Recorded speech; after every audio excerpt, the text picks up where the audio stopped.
Hola, hola, ¿qué tal? Me da mucho gusto saludarte y darte la bienvenida una vez más a este proyecto titulado Presente 7.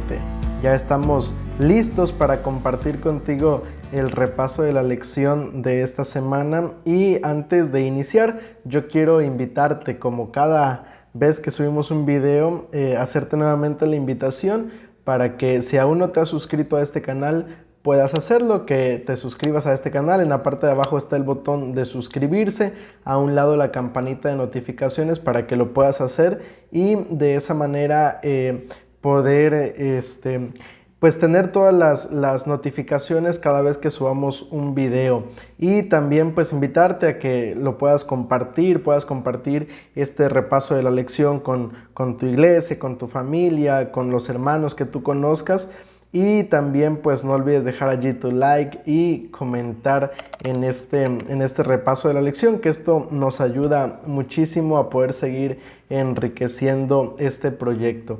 Y bueno, vamos entonces a iniciar con el repaso de la lección, que por cierto ya es la lección número 5 y lleva como título Todas las naciones y Babel. Ese es el título de la lección de esta semana, Todas las naciones y Babel. Y el texto para memorizar se encuentra en Génesis capítulo 11, versículo 9, que dice de la siguiente manera: Por esto fue llamado el nombre de ella Babel, porque allí confundió Jehová el lenguaje de toda la tierra, y desde allí los esparció sobre la faz de toda la tierra.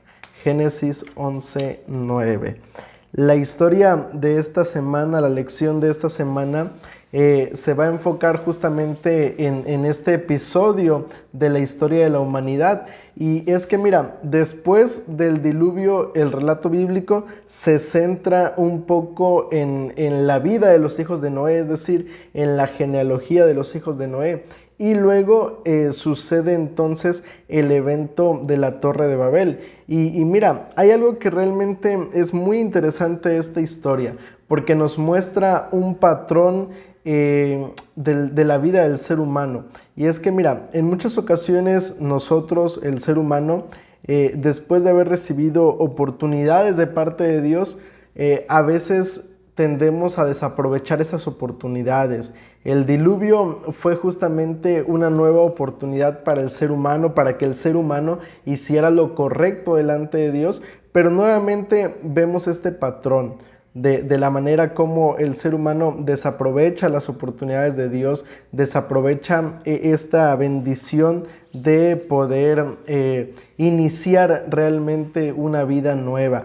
Y mira, también podemos nosotros, o vamos a aprender en esta semana, cómo en ocasiones los planes de Dios para el ser humano, por las mismas decisiones que tomamos como seres humanos, se ven frustrados, se ven apagados, pero también a pesar de ello podemos ver cómo Dios actúa, cómo Dios trabaja en la vida de cada uno de nosotros. Y aunque aparentemente los planes de Dios se ven interrumpidos, pero al final de cuentas Dios siempre termina convirtiéndolos en una realidad. Y por supuesto también vamos a ver cómo lo que inició como una maldición para el ser humano al dispersar a la humanidad terminó siendo una bendición para incluso nosotros hoy en día. Y bueno, vamos entonces a la primera parte de nuestra lección, la parte del día domingo, la maldición de Cam. Y aquí nosotros, como te decía al principio, la historia se centra en esta parte en lo que es pues la genealogía o parte de la vida de Noé y de su familia después del diluvio. Y mira, estos versículos de Génesis 9, 18 al 27 nos narran un episodio muy triste en la vida de Noé. Fue un momento en el cual Noé pues cometió un error que le trajo consecuencias a su vida. Mira, después dice la historia que después del diluvio Noé pues se instala y empieza pues a hacerse de algunas cosas, empieza a construir su hogar, empieza a plantar, empieza a hacer su vida como tal. Y él decide plantar entonces una viña. Y mira, yo quisiera detenerme en esta primera parte de la historia, porque nosotros podríamos llegar a entender que el problema de Noé fue que él plantó una viña, pero realmente el problema de Noé no fue como tal la plantación de esta viña, sino fue lo que se hizo, o mejor dicho, el uso indebido del fruto de esta viña, que fue básicamente convertir su fruto en vino. Y esto es lo que a veces nosotros como seres humanos hacemos. Muchas veces tomamos las bendiciones de Dios y las convertimos en maldiciones para nuestra vida. Dios creó este mundo con muchos recursos, con muchas bendiciones, para que el ser humano pudiera vivir y vivir de una manera cómoda, de una manera feliz. Pero el ser humano se enfoca, se persina en querer cambiar, en querer transformar, en este caso, el plan de Dios o las bendiciones de Dios. Y muchas veces eso termina trayendo consecuencias a nuestra vida. Noé tomó el fruto de esta viña, lo convirtió en vino, y lo más triste de esto fue que Noé ingirió ese vino, tomó ese vino. Y aquí nosotros vemos también otra situación muy triste para el ser humano y que nos enseña una lección muy importante. Mira, Noé durante el diluvio se mostró como un hombre fiel a Dios, como un hombre que confió en Dios y sobre todo como un héroe, un verdadero héroe de la fe. Pero después de esto vemos a Noé borracho, vemos a Noé en una situación penosa, en una situación muy triste. Y es allí que nos debe quedar muy claro a nosotros que realmente en muchas ocasiones podemos, por un momento de debilidad, por un momento de apartarnos de la mano de Dios, podemos caer, podemos fracasar. No importa si antes fuiste un gran héroe de la fe, no importa si antes lograste vencer tentaciones, lograste vencer dificultades en tu vida. El ser humano siempre tiene que estar dependiendo de Dios. Noé descuidó por un momento esta situación en su vida, y cuando descuidó esto, entonces fue allí cuando fracasó Noé. Y eso es lo que nosotros tenemos que realmente evitar, cuidar mucho. ¿Por qué? Porque en ocasiones, sin darnos cuenta, nosotros podemos estar cometiendo o caer en el mismo error que cometió Noé. Tal vez con otros pecados en nuestra vida, pero sí cometer el error de descuidarnos por un instante o creer que somos suficientemente fuertes para resistir ciertas cosas en nuestra vida y terminar fracasando como lo hizo Noé. Cuando Noé se emborrachó, dice el texto bíblico que entonces uno de sus hijos, Cam, vio la desnudez de su padre. ¿Y a qué se refiere esta cuestión? ¿A qué se refiere decir la Biblia cuando dice que Cam vio la desnudez de su padre? Mira, esto tiene que ver más que nada con el hecho de que Cam literalmente vio a su papá desnudo, y en lugar de cubrirlo, en lugar de evitar que él siguiera denigrándose, que él siguiera causando esa vergüenza para sí mismo, Cam lo único que hizo fue mofarse, fue burlarse y contarlo a otras personas, ir y contarle a otras personas lo que había sucedido. Lo que había realmente, y esto nosotros al analizarlo, al pensarlo, podemos verlo realmente como lo que fue, como una falta de respeto hacia su padre, olvidándose del mandamiento de honrar a su padre.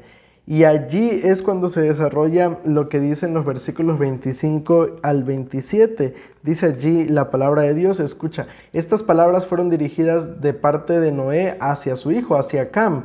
Y dice allí el verso 27, maldito seas Canaán, siervo de siervos serás a sus hermanos. Y añadió, bendiga Jehová mi Dios a Sem y sea Canaán su siervo. Engrandezca Dios a Jafet, que habite en las tiendas de Sem y sea Canaán su siervo.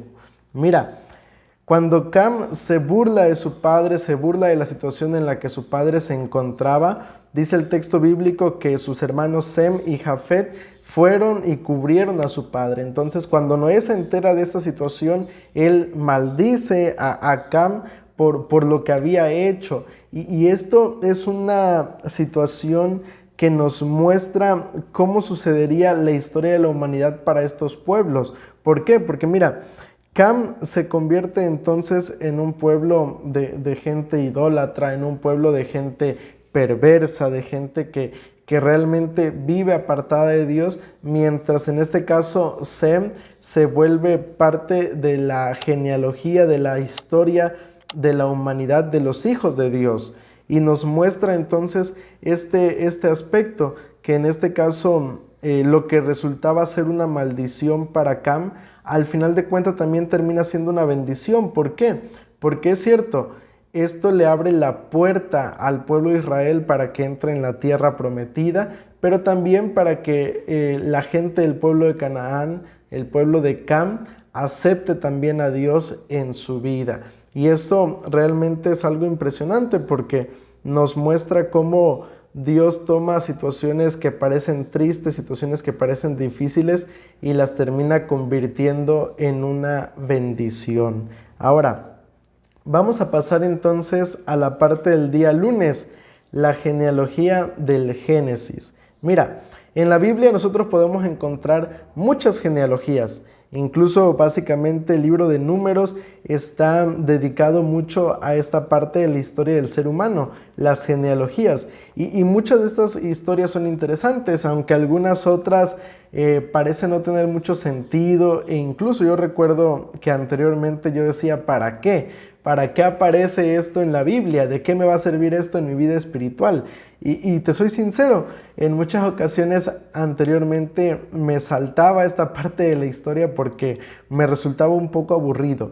Sin embargo, esta parte de la historia de la genealogía del Génesis nos muestra esa conexión entre el mundo antidiluviano y el mundo postdiluviano.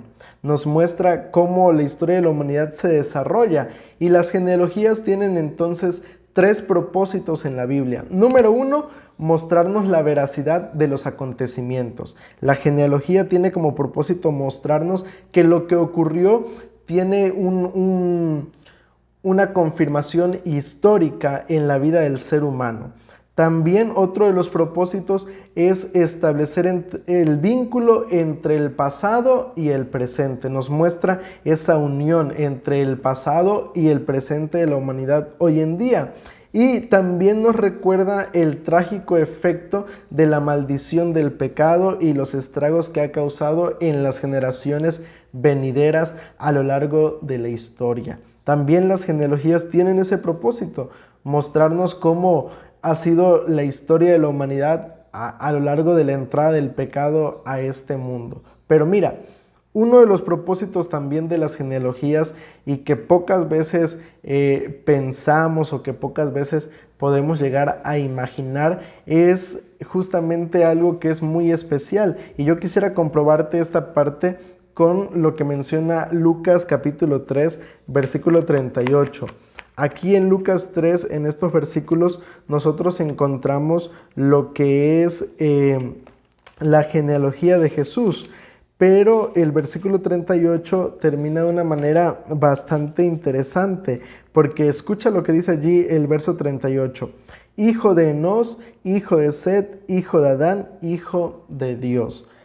Las genealogías tienen como propósito también mostrarnos el origen de la historia de la humanidad.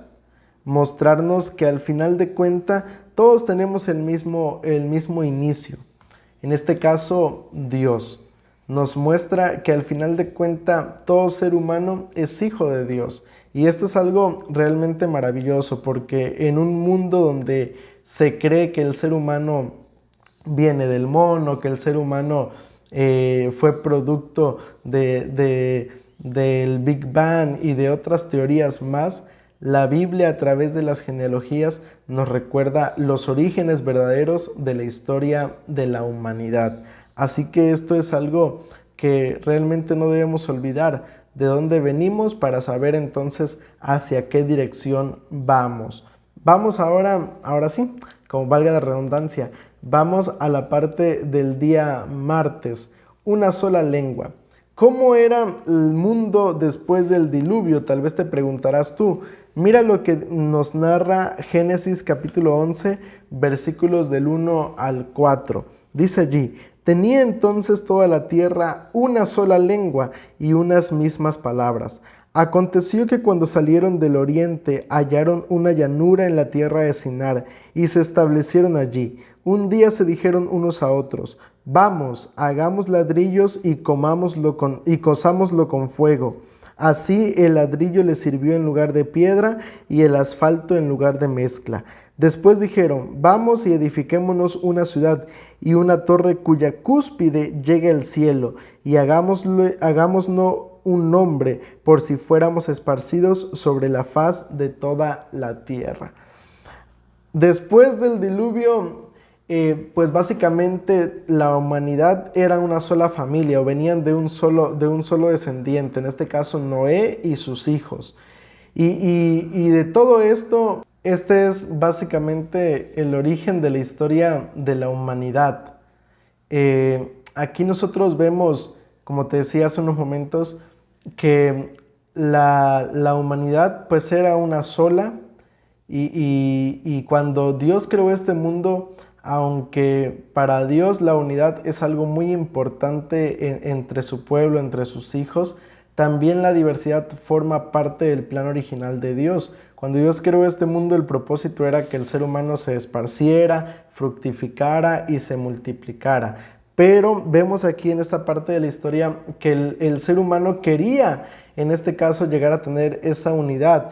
Y nosotros vemos o lo hemos comprobado a lo largo de la historia de la humanidad, cuando han existido intentos por unificar, intentos por que haya un solo régimen, un solo gobierno, es cuando se han cometido los peores crímenes en la historia de la humanidad.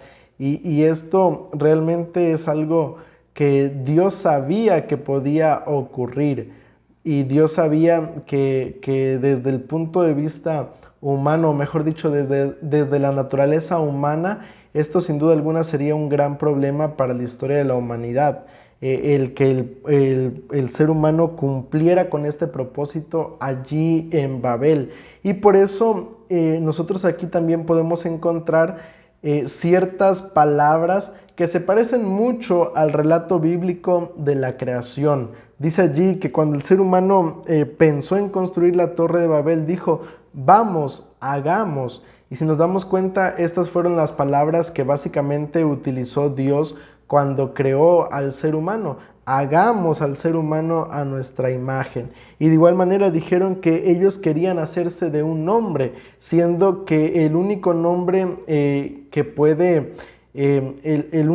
hacerse de un nombre, mejor dicho, es Dios. Entonces, básicamente, lo que nosotros vemos al intentar esta situación en la Torre de Babel es ese deseo del ser humano de querer ser semejante a Dios, de querer ser igual a Dios, cuando el ser humano jamás podrá llegar a hacer esto.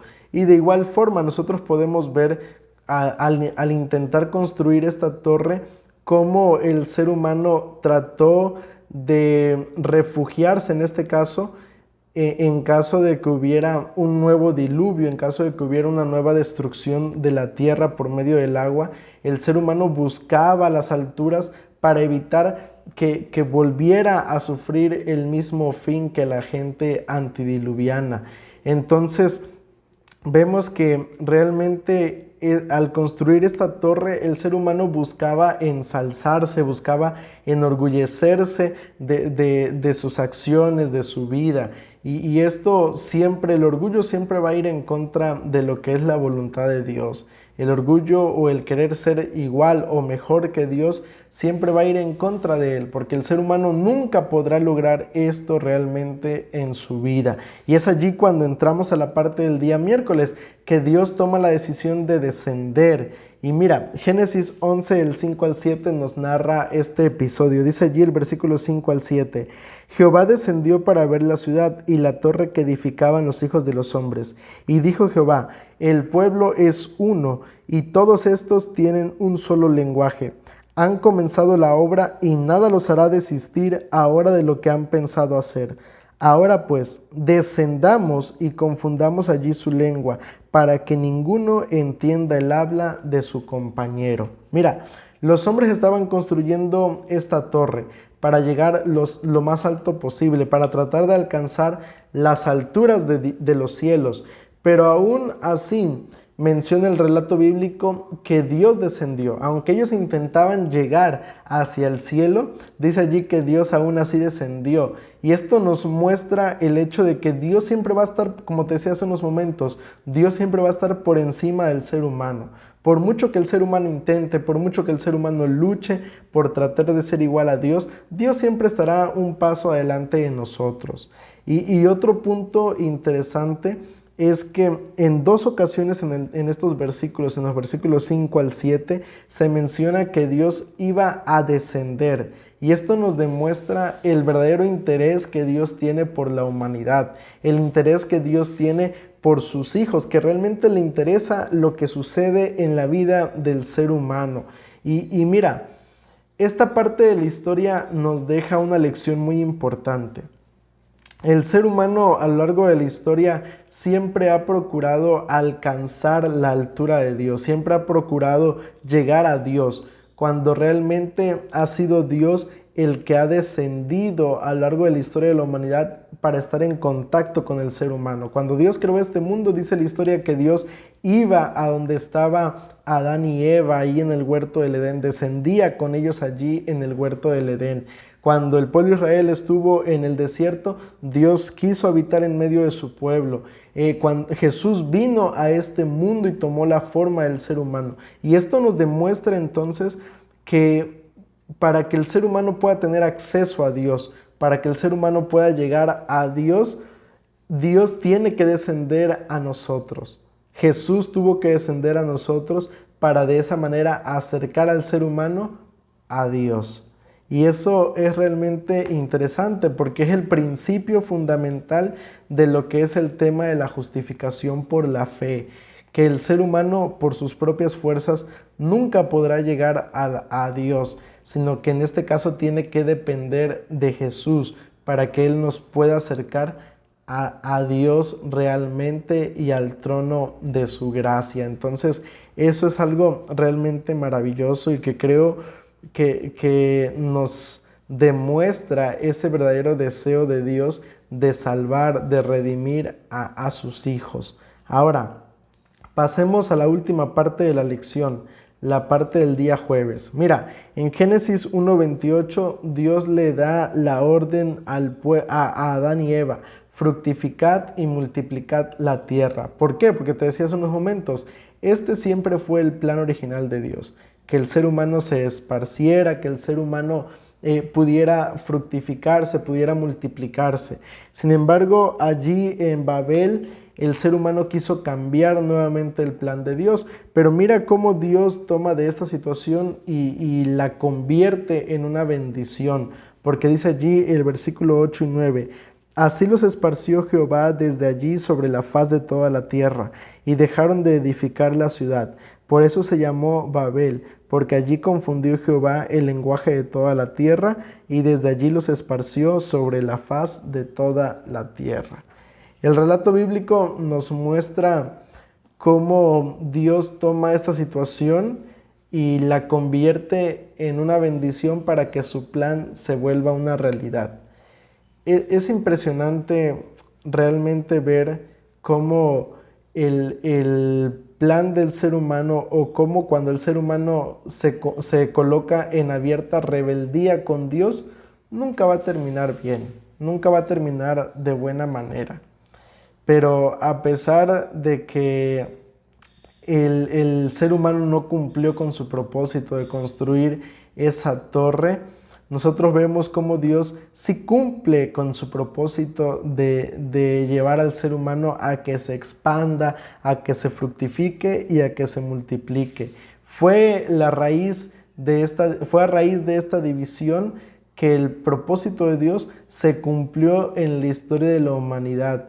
Y fue allí también, porque si nosotros seguimos leyendo el siguiente versículo que aparece allí en el capítulo 11 de Génesis, es justamente cuando entra en la historia la familia o la vida de Abraham.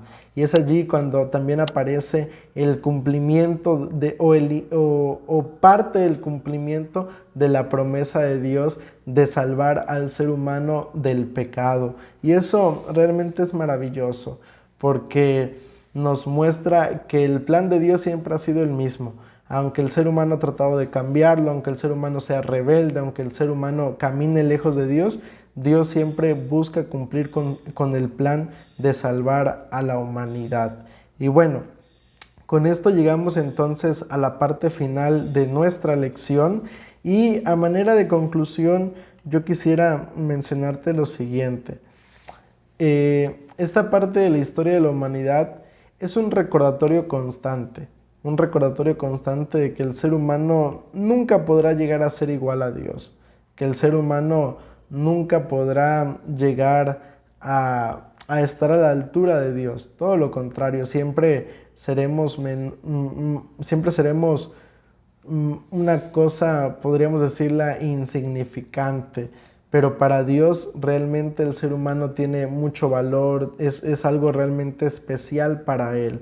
Y aunque nunca podremos llegar a ser igual a Dios, siempre debemos tener bien presentes que para Dios somos el objeto de su principal amor y que realmente Dios está interesado y preocupado en la vida del ser humano. Entonces, nunca olvidemos eso y también no olvidar que el orgullo al ser humano nunca lo va a llevar a nada bueno y siempre pues depender de Dios y mantener esa actitud humilde que nos pueda realmente permitir acercarnos al trono de la gracia de Cristo Jesús. Yo quiero en este momento invitarte para que puedas inclinar tu rostro y busquemos a Dios por medio de una oración.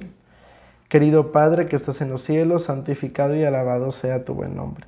Padre, en esta hora quiero agradecerte por la vida que nos das, por permitirnos repasar esta lección, Señor, que nos recuerda, Padre, que somos algo pequeño en la historia de este mundo, pero al final de cuentas somos valiosos para ti y que, Señor, tú siempre has deseado salvar al ser humano. Padre, permite que podamos aprender a confiar en tus planes, en tus propósitos y que nunca vayamos en contra de tu voluntad, Señor, sino que de esa manera puedas tú cumplir realmente tus planes en nuestra vida. Bendícenos en esta hora y acompáñanos, Señor, siempre. Te lo pedimos en el dulce nombre de Cristo Jesús. Amén.